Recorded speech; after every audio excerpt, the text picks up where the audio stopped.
So let's talk about what a calendar spread is.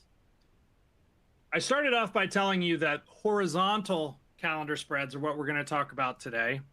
Last week, we talked about diagonal spreads, which have the element of the time spread built into them, as I said, but they have a differing strike between the two options. It's buying one strike of a certain time and selling another strike of a different time.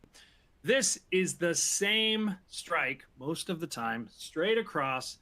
As far as time is concerned, you still have that difference in the timing of the two options, the duration of those two options. And that's really where what I said before, that idiosyncratic risk comes from.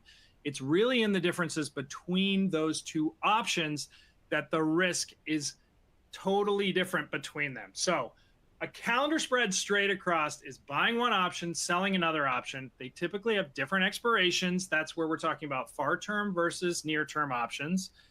And they are the same underlying most of the time, same strike straight across. That's why we call them horizontal time spreads instead of diagonal time spreads. You're dealing with, if you were trading the 50s in the front month, you might be trading the 50s in a 90-day option behind it, straight across.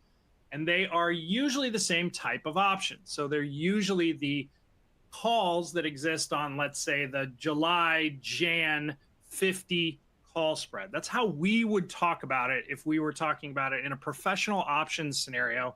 For instance, someone might come into, like way back in the day when we were trading in pits, someone might come in and say, how's the July-Jan 50 call spread?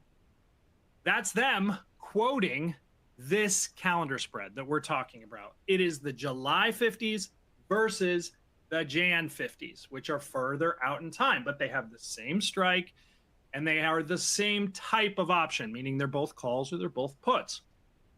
Again, this is also known as a time spread. So time spread and calendar spread is really used, those two terms are really used interchangeably when people talk about options in this way.